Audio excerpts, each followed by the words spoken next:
Hi guys! Welcome to my channel.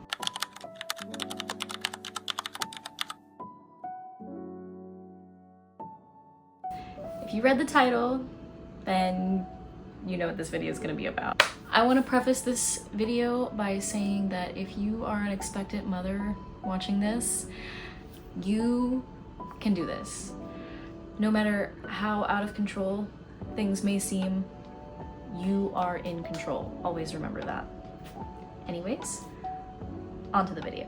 I am a 23-year-old first-time mom, and I am currently about 4 months postpartum, and I decided that it was finally time to share my birth story. It definitely did not go to plan. However, it still ended up being a positive experience for me. I had a very specific birth plan that I wanted to follow, and it kind of ended up just getting thrown out of the window at the last minute. So on January 15th, 2026, sometime in the evening, I had gone to the bathroom only to discover I had lost what I believed was my mucus plug. I then texted a mom friend of mine to confirm that that's what it actually was, since I honestly was not sure. I didn't even know what I was looking at, if I was being honest. She told me it was definitely my mucus plug, and that probably within the next couple days I would be having my baby. I was so excited when she told me this. However, I was absolutely terrified because the reality kind of set in that this baby was coming one way or another, whether I liked it or not. Throughout that night, I kind of had mild contractions, but it wasn't too bad. They were like pretty bad period cramps. Me personally, I've always had like a really bad period, so my period cramps were always like awful. So that's pretty much what they felt like to me. On the next day, January 16th, 2026, sometime around 2 in the afternoon, the contractions started to get a lot worse. I could only assume that they were active labor contractions since I had no idea what to expect. So I got my phone out, opened up my clock app, and I started to time the contractions. From what I could tell, they were anywhere from 5 to 7 minutes apart roughly, so they were getting pretty close. However, my waters still had not broken, so I called my nurse, who actually was checking on me very regularly throughout my pregnancy because unfortunately I did have low blood pressure. So she would contact me just to check in on me, make sure I was doing okay. And she informed me that I should definitely go to the hospital and just get checked in, have them take a look at me and check to see how dilated I was. Luckily, I only live literally like a 5-minute drive away from the hospital, so thankfully my husband actually happened to be home on lunch from work, so he went ahead and rushed me straight over there and we got checked into the labor and delivery triage. Once I got there and got changed into a gown, they went ahead and had me lay on the bed and they checked to see how dilated I was. I cannot lie, cervical checks suck. It was horrible. I really don't recommend it, but to each their own. The nurse then explained to me that I was not dilated enough to get checked into the hospital, so they ended up just keeping me on the monitors there for about an hour or so, just to check and see if I progressed at all. However, they did ultimately decide to send me home. They were saying that my contractions were still too irregular, but I was just really confused because they explained to me how the monitors worked and what showed which thing, and to me, they looked and felt pretty regular, but I am not a doctor. They ended up giving me some kind of shot to make me drowsy and allow me to get some sleep because at that point, I had not slept very much and I was exhausted. They told me to get some rest and come back either the next day or whenever my water broke. Once I got back home, the medicine pretty much knocked me out immediately, and I think I was asleep for probably like 5 or 6 hours. At this point, I had lost all sense of time and I literally had no idea what time it was. At this point, I was contracting very badly. I, however, was still in denial that I was even far enough along to go back to the hospital because I was afraid they were just gonna send me home again. I spent the entire night laboring and kind of just gaslighting myself that it wasn't time to go to the hospital because my water still had not broken. Based off of what I was told by so many of my mom friends and other people that, you know, I had spoken to online, when your water breaks, typically you might still be in the hospital for like hours on end. So I was like, I really don't want to do that, so I'll just wait until my water breaks. I thought I still had plenty of time. Dear God, I was very wrong. Then on January 17th, 2026 at 9:45 a.m., my water finally broke. I was so worried that I wouldn't know when my water had broken because everyone's like, oh, it's not like the movies, you know, like it's not gonna be like crazy. Mine was exactly like the movies.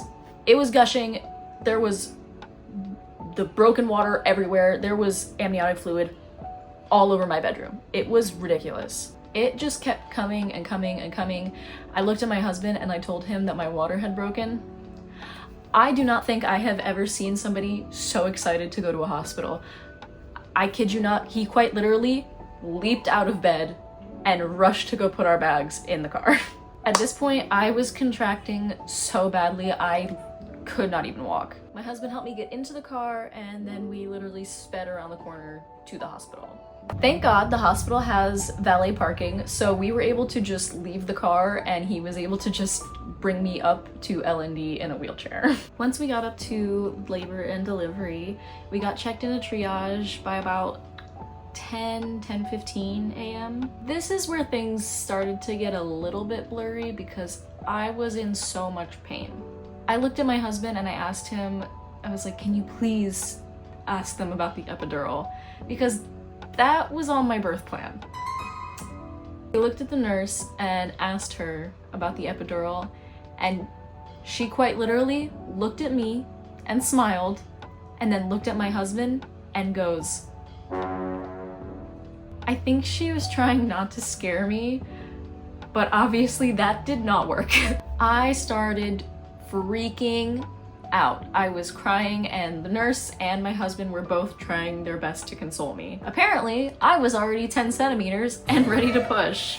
I was also still heavily leaking amniotic fluid, so much so to the point where one of the nurses said to the other ones, hey, can we get a towel over here? She's sitting in a puddle.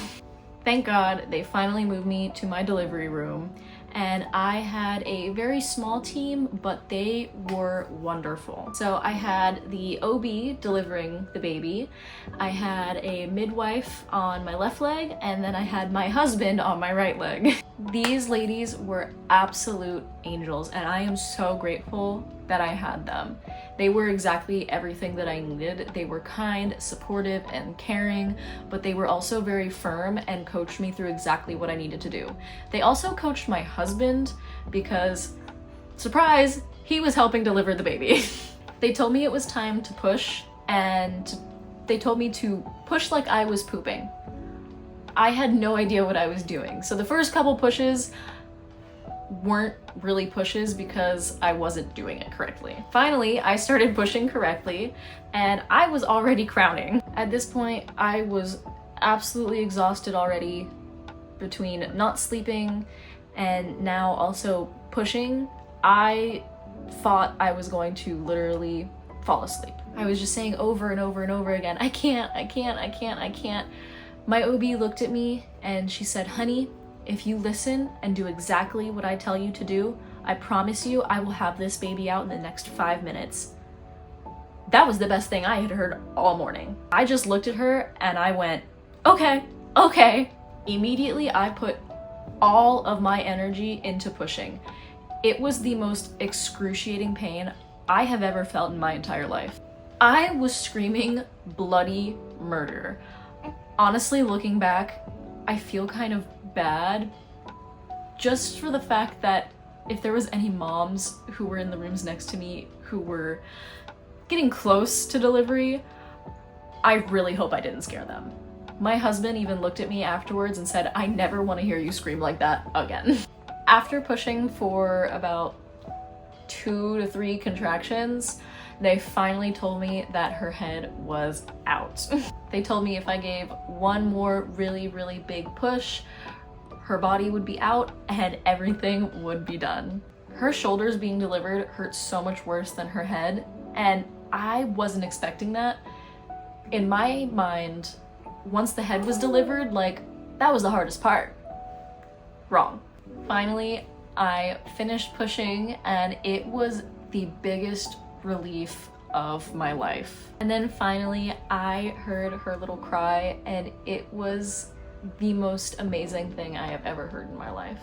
They put her on my chest and I was on cloud 9. The placenta came pretty much right after she did, which felt like an even bigger relief, which, a little TMI for the girlies, I'm sure you know, but like, it felt like when you're on your period and you have a blood clot, it kind of felt like that. They asked my husband to cut the cord, and my husband looked at me and said, "Honey, didn't you want to do delayed cord clamping?" Which I did. That was also on my birth plan. However, I was so absolutely overstimulated. I looked at him and I said, "Just cut the damn cord." Thankfully, she came super quickly and it was only like 4 or 5 good pushes and she was born. Marceline Noel was born 8 pounds, 4 ounces at 11:12 a.m. on January 17th, 2026, 3 days before her due date. I ended up having a 2nd-degree tear, which, if you're not aware, is really not that bad. I think I ended up with only like 6 to 8 stitches. I couldn't even feel them giving me the lidocaine to numb me for the stitches because I had so much adrenaline in my body. Honestly, thank God for that. I was in my delivery room for about an hour and a half before they decided to move us to mom and baby, or you could also call it the postpartum room. They came and checked on me multiple times before they moved us, just to monitor my bleeding and make sure that everything was looking okay. They were a little concerned because I was bleeding really, really heavily, but thankfully it resolved on its own and I was able to finally get moved to the postpartum room. They did wheel me to the new room, however, I was up and walking on my own, no problem. We got settled into the postpartum room and we soaked up every second with our brand new baby. Our postpartum room was super nice as well. My husband even got his own bed. So he did not have to sleep on what apparently every new dad goes through, which is sleeping on like a small couch or recliner. But to be fair, this hospital just renovated their maternity ward, so I'm not sure if that's a new thing for them or not. And the postpartum care was absolutely wonderful. I loved all of my nurses. They took such fantastic care of not only me, but also Marceline as well. If your due date is coming up and you're scared, just know that you're not alone. It's okay to feel the way that you're feeling. I know that I was honestly terrified, but in the end, everything will be okay. Thank you guys so much for watching, and if you're not, please consider subscribing to my channel and turning on post notifications. If you have anything that you'd like to see in the future, or if you have any questions about labor or anything like that, drop them down in the comments and I will try and respond to them. I'll see you guys in the next one. Bye!